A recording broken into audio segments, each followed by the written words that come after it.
Welcome back to Madhavi's kitchen. ఈరోజు మాధవి కిచెన్లో నాటుకోడి పులుసు రాగి ముద్ద అండి. వావ్, సూపర్ కాంబినేషన్ కదా. మీకు బాగా డిస్టర్బెన్స్ వస్తుంది కదా, సౌండ్. బాగా భారీ వర్షం అండి, కుంభవృష్టి. అసలు 3 days నుంచి కంటిన్యూస్గా పడుతూనే ఉంది హైదరాబాద్లో. మాకు మీకు కూడా ఎలా ఉందో నాకు తెలియదు, కానీ కొన్ని చోట్ల విజయవాడ వైపు కూడా చాలా వర్షాలు పడుతున్నాయని విన్నాను, న్యూస్ కూడా వస్తుంది. సో ఇంక ఇంట్లోనే ఉంటున్నాం, బయటికి ఎక్కడికి వెళ్ళట్లేదు. మరి వేడివేడిగా టేస్టీగా వండుకొని తింటే చాలా బాగుంటుంది కదా. దట్టు ఇవాళ సండే. సో నేను ఈ ఎపిసోడ్ రేపు పోస్ట్ చేస్తానేమో, కానీ ఈరోజు సండే. సో నాటుకోడి తెప్పించానండి.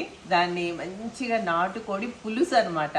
రాగి ముద్దలోకి గట్టిగా ఉంటే కలుపుకోవడం కష్టం, కొంచెం పులుసుగా ఉంటే ముద్దలోకి కలుస్తుంది అనమాట. కొంచెం స్పైసీగా, మరి వర్షానికి చలికి కొంచెం పులుసులాగా ఉంటే రాగి ముద్దలో కలుపుకొని తినడానికి బాగుంటుంది. అందులో నాటుకోడి అంటే ఉడకడానికి లేట్ అవుతుంది కాబట్టి దాన్ని ఎప్పుడు ఫ్రై చేసుకోకూడదు, పులుసే పెట్టుకోవాలి.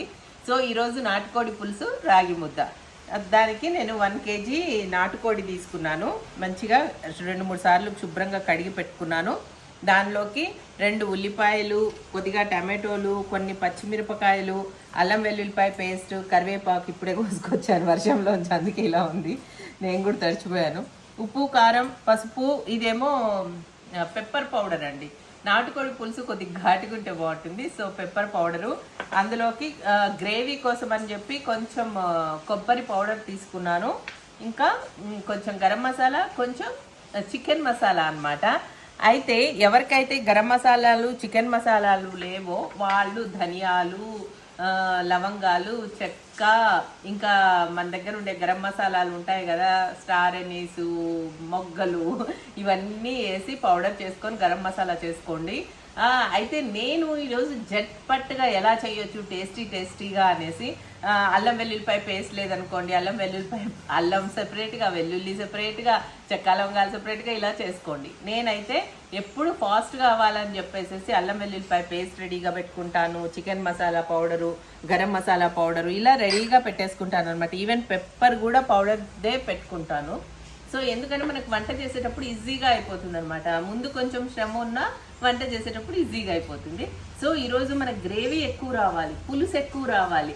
సో మనము ఉల్లిపాయలు ముక్కలు కోసి వేస్తే కొంచెం అంటే నీళ్ళగా గ్రేవీలో చిక్కదనం లేకపోవచ్చు అనమాట. అందుకోసం అని చెప్పి నేను ఉల్లిపాయలని పేస్ట్ చేసి వేస్తున్నాను. అందులో 2-3 టమాటాలు కూడా వేస్తాను అనమాట. వేసేటప్పుడు చూపిస్తాను. ముందైతే ఫస్ట్ మనం చేయాల్సిన పని ఏంటంటే, చికెన్ కడిగేసాను అనుకోండి, ముందు ఉల్లిపాయల్ని రఫ్లీ చాప్ చేసి మిక్సీలో వేసి పేస్ట్ చేస్తాను.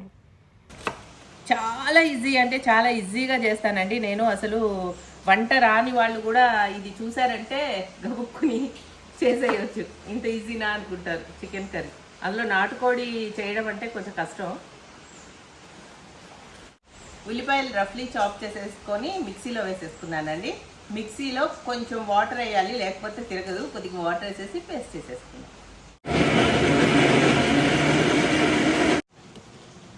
ఇదిగోండి, ఉల్లిపాయ ఇంత పేస్ట్ అయిపోయింది అనమాట. ఇలా పేస్ట్ చేసుకోవాలి, లేదంటే ముక్కలు నీళ్ళుగా ఉంటే పులుసు బాగోదు. కొంచెము గుజ్జుగా గ్రేవీగా ఉంటే బాగుంటుంది. సో అందుకోసమని నేను ఉల్లిపాయ పేస్ట్ చేసుకున్నాను అనమాట. ఇంకానేమో మనం నాటుకోడి పులుసు మిక్సీలో మిక్సీ అంటున్నాను, కుక్కర్లో చేస్తామన్నమాట. ఎందుకంటే కుక్కర్లో చేస్తేనే ఆ నాటుకోడి ఉరుకుతుంది. ఎందుకంటే 6 విజిల్స్ 7 విజిల్స్ తీసుకోవాల్సి వస్తుంది నాటుకోడి, లేకపోతే మెత్తగా ఉడకదు. మెత్తగా ఉడకపోతే మనకు అస్సలు బాగోదు, పులుసులో కూడా ఆ రసం దిగదనమాట. సో కుక్కర్ గిన్నె తీసుకుందాం. కుక్కర్ గిన్నె తీసుకొని అందులో ప్రాసెస్ స్టార్ట్ చేద్దాం. మన ఉల్లిపాయ పేస్ట్ని కుక్కర్ గిన్నె తీసుకున్నానండి. కుక్కర్ గిన్నె స్టవ్ మీద పెట్టిన తర్వాత అందులో వేసేస్తున్నాను. ఇలా డైరెక్ట్గా కుక్కర్ గిన్నె తీసుకోండి ఖచ్చితంగా. ఈ ఉల్లిపాయ పేస్ట్లో మనం నీళ్లు వేసి పేస్ట్ చేసాం కదా, ఇప్పుడే ఆయిల్ వేసామంటే మొత్తం చింది ఆయిల్ అంతా చుట్టుపక్కల చిందుతుంది. అందుకని ముందు ఈ నీళ్లు ఎవాపరేట్ అయిపోయే వరకు ఉడికిద్దాం, ఏ నూనె వేయకుండా. తర్వాత ఈ నీళ్ళన్నీ ఎవాపరేట్ అయిపోయిన తర్వాత చూపిస్తాం. ఇది మన ఉల్లిపాయల్లో వాటర్ అన్నీ ఎవాపరేట్ అయిపోయిన తర్వాత మంచిగా ఆయిల్ వేసాను. ఆయిల్తో ఉల్లిపాయ పేస్ట్ బాగా ఎర్రగా వేగుతుంది. ఇప్పుడు ఈ టైంలో మనం ఇందులో అల్లం వెల్లుల్లిపాయ పేస్ట్ వేసేద్దాం.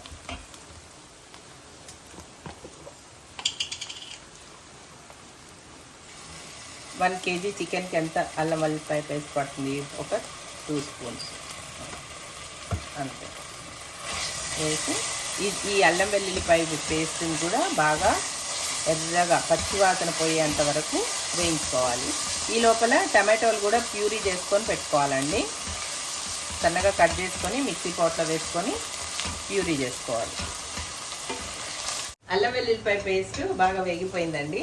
పచ్చివాసన పోయే వరకు వేయించుకోవాలి. ఓపికగా పక్కనే సిమ్లో పక్కనే నించోని ఇలా తిప్పుకుంటూ చక్కగా అడుగు అంటనివ్వద్దు అస్సలు. మాడు వాసన వస్తే బాగోదన్నమాట. అందులో కొద్దిగా కరివేపాకు వేసేసుకుందాం. కరివేపాకు అవకాశం ఉన్నంత దగ్గర అంతా వేసేసుకోవాలండి. ఇలాగైనా మనకు బోల్డ్ అంత తినకుండా డైలీ వంటలతో పాటు మనం తినగలుగుతాం కదా. అందరూ కరివేపాకు జ్యూస్ చేసుకొని తాగండి అని చెప్తున్నారు ఇప్పుడు న్యూట్రిషనిస్టులు. సో మనం ఇలాగన్నా కొద్దిగా వెళ్తుంది కదా. సో ఇప్పుడు వేగిపోయింది. ఇందులోకి కొద్దిగా పసుపు, కూరకు తగినంత పసుపు అండి వేసి, కొద్దిగా కొబ్బరి పౌడర్ గ్రేవీ కోసం అన్నమాట. ఇది నూనెలో వేగాలి కదా, మరి అందుకోసం అని చెప్పి ముందే వేసాం. ఈ నూనెలో వేగాలి కాబట్టి. మన కొబ్బరి పౌడర్ బాగా వేగిపోయింది కదా. ఇప్పుడు ఇందులో కొద్దిగా ధనియాల పౌడర్ వేద్దాం. ధనియాల పౌడర్ని కూడా ఈ నూనెలో వేయించుకోవాలండి. నూనెలో వేగిన టేస్టే వేరనమాట.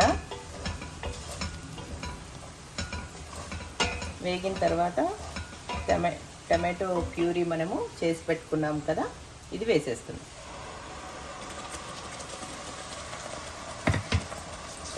ఈ టమాటో ప్యూరీ కూడా ఇప్పుడు ఈ అల్లం వెల్లుల్లిపాయ పేస్ట్తో పాటుగా వేగాలి.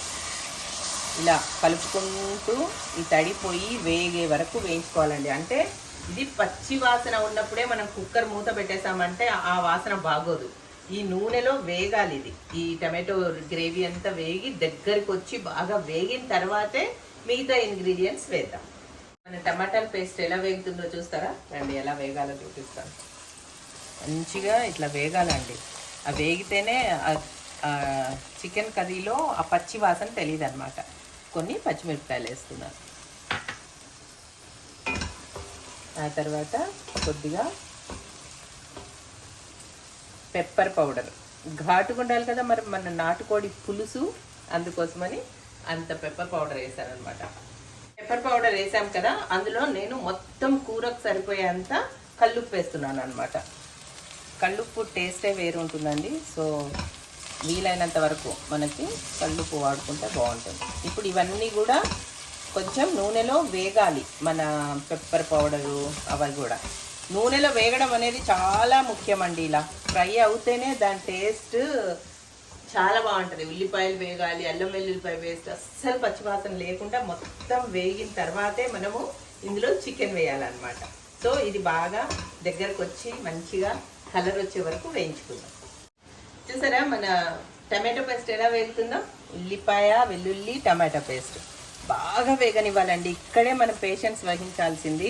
తొందర పడిపోయి ఏముందిలే వేగిపోయిందని వేశారంటే మాత్రం ఈ పచ్చి వాసన మన కూర మొత్తం ఉంటుందన్నమాట. ఇది బాగా అంటే బాగా అడుగు అంటుతుంటే కూడా క్లీన్ చేసుకుంటూ, ఒకవేళ ఇలాంటి స్టీల్ అయితే ఒక చుక్క నీళ్ళు చల్లుకుంటూ, నేనైతే ఇప్పటివరకు చల్లలేదు, చల్లుకోవాల్సిన అవసరం వస్తే కొంచెం చల్లుకుంటే లేచి వచ్చేస్తుంది.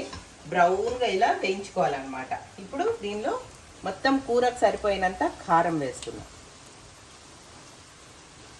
మరి నాటుకోడి కదా, కొద్దిగా కారం ఎక్కువే పడుతుందండి. తర్వాత గరం మసాలా అన్నీ వేసేస్తున్నాం. ఇంకా మనం మూత తీసామంటే కూర రెడీగా ఉంటుందన్నమాట మనకి. ఇది చికెన్ మసాలా పౌడర్.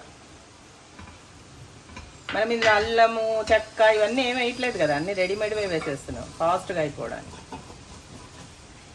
ఇప్పుడు ఈ పౌడర్లన్నీ కూడా ఒక్క నిమిషం నూనెలో అలా వేగనిచ్చి, మన కడిగి పెట్టుకున్న నాటుకోడి ఉంది కదా కూర, ఇది వేసేద్దాం.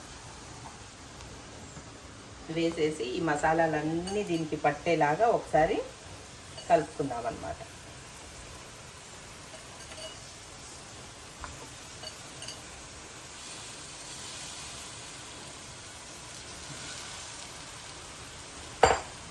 ఒకసారి చక్కగా కలుపుకుందాం.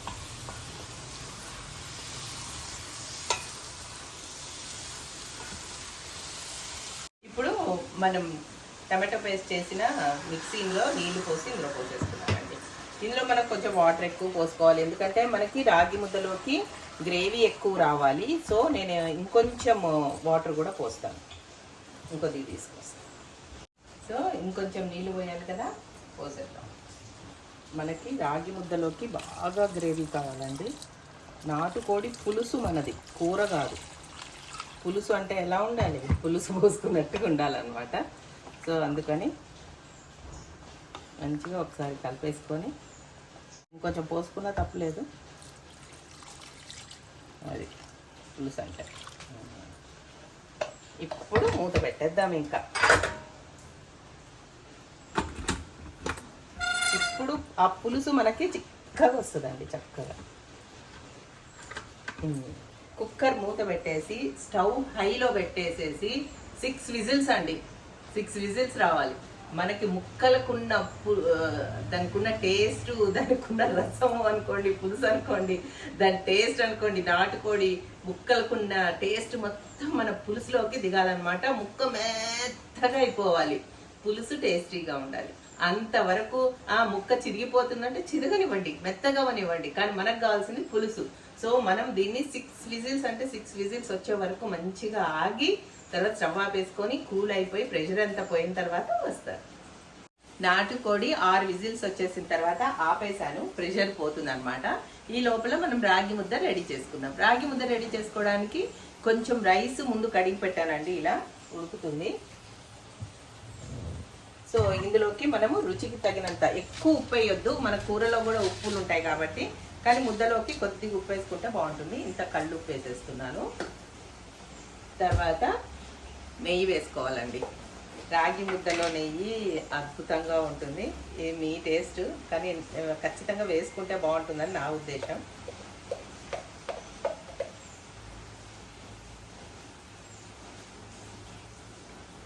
సో ఇంతైతే నెయ్యి పడుతుంది. నెయ్యి వేసేసుకోవాలి. నెయ్యి వేసుకున్న తర్వాత ఇందులోకి ఇప్పుడు మనము రాగి పిండి వేసుకోవాలి. రాగి పిండిని మనం ఇలాగే వేసేసామనుకోండి, వేసి మొత్తం ఉండలు లేకుండా తిప్పడానికి కొంచెం శ్రమ పడాలన్నమాట. మనం ఈ చెక్కల గంట తీసుకొని ఇలా ఇలా ఇలా తిప్పుతూ ఉండలు లేకుండా ముద్దయ్యేలాగా చేసుకోవాలి. కానీ ఈజీ మెథడ్ ఒకటి ఉంది, ఏంటంటే మనము దీన్ని ముందే ఉండలు లేకుండా పేస్ట్ చేసుకుందాం అనమాట. పేస్ట్ చేసుకొని ఇందులో వేసామంటే ఉండగట్టే ఛాన్స్ ఉండదు. సో అందుకని నేను ఏం చేస్తున్నా, ఇందులో కొద్దిగా నీళ్లు పోసుకుంటూ పేస్ట్ చేసుకుంటాను అనమాట. ముందే ఉండలు లేకుండా పేస్ట్గా కొద్దిగా లూజ్గా చేసుకున్నామంటే అందులో ఇంకా ఉండగట్టే ఛాన్స్ ఉండదు, మొత్తం ఈజీ కలిసిపోతుంది.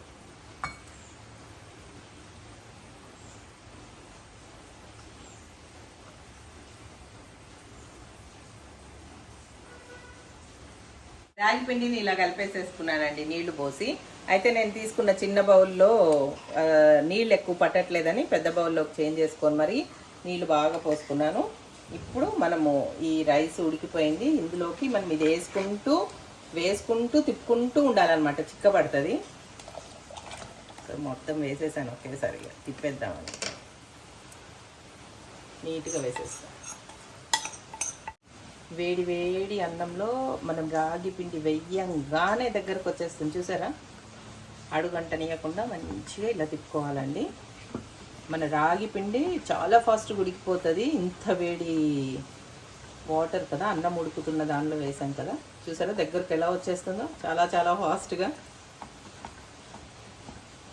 సో ఇప్పుడు ఇలా తిప్పుకుంటూ దగ్గరికి రానిచ్చి బాగా దగ్గరికి వచ్చేసిన తర్వాత స్టవ్ ఆపేసి మూత పెడతాము, లేదా కొద్దిగా తగ్గించి ఒక 2-3 నిమిషాల నుంచి ఆపేసుకొని కొంచెం చల్లారిన తర్వాత ఉండ చేసుకుందాం. మరీ వేడి మీద కాదు, మరీ చల్లగా అయిపోయాక కాదు, ఓ మోస్తారుగా ఉన్నప్పుడు ఉండ చేసుకుందాం.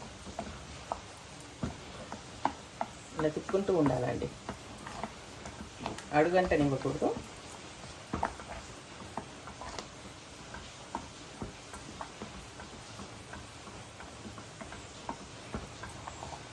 కొంతమంది రైస్ వేసుకోకుండా మొత్తము రాగి పిండితోనే చేస్తారు. అయితే మనకి ఉత్తి రాగి పిండితో చేస్తే దిగదు కాబట్టి కొంచెం రైస్ వేసుకుంటాం అన్నమాట. కొద్దిగా రైస్, ఎక్కువ రాగి పిండి. చూస్తున్నారుగా ఎలా ఉందో. అలా అన్నం బాగా మెత్తబడ్డాకే వేయాలి సుమా.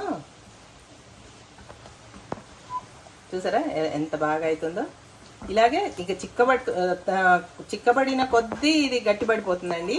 ఇప్పుడు ఇది ఒక్క నిమిషం ఉమ్మగలడానికి పెట్టి మనము స్టవ్ ఆపేసి కొంచెం చల్లబడే లోపలే మనకు ముద్దకు వచ్చేస్తుంది.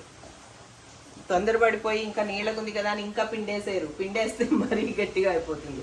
మనం దీనికి ఉడికే ఛాన్స్ ఇవ్వాలి కదా. సో ఈ కన్సిస్టెన్సీలోనే ఈ కన్సిస్టెన్సీలో ఉన్నప్పుడే మనము ఇంకా పిండి అప్పుడే ఆపేసేయాలన్నమాట. ఒక 2 నిమిషాలు మగ్గనిచ్చి ఆపేస్తానండి. ఆపేసాక చూపిస్తాను. సో రాగి ముద్ద రెడీ అయిపోయిందండి. రండి చూడండి ఒకసారి ఎలా ఉందని చెప్పేసి. ఇలా ఉందండి. లైట్ లేదు మాకు, ఈ వర్షం వల్ల కరెంట్ పోయింది. సో గిన్నెనైతే ఒకటి తడి చేసుకొని పెట్టుకోవాలి. తడి మీద రాగి ముద్ద అంటుకోదన్నమాట. సో వేసుకొని దీంతో పాటు నేను కూడా తిరుగుతున్నాను. ఇది ఎలా చేస్తే రౌండ్ అయిపోతుందండి. మంచిగా ఒక ప్లేట్ తీసుకుంటాను.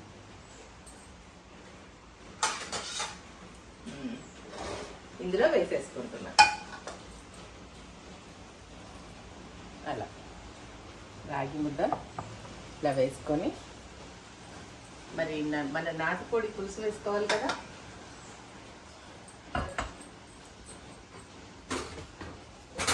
ఇదండి మన నాటుకోడి పులుసు. చూసారా ఎంత బాగా వచ్చిందో. బాగా ఉడికిపోయి రసం అంతా మనం ఇలా వేసుకోవాలి.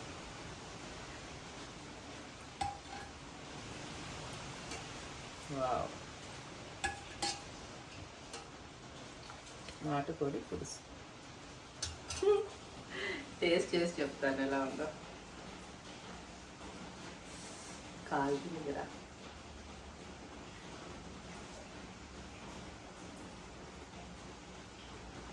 ఆహా, కారం మిరియాల పొడి కూడా వేసాను కదా. మంచిగా కారం, మిరియాల పొడి, పచ్చిమిరపకాయలు బాగా కారం కారంగా టేస్టీగా. సూపర్. ముక్క కూడా మెత్తగా ఉడికిపోయిందండి. అత్తిరిపోయింది మన రాగి ముద్ద నాటుకోడి.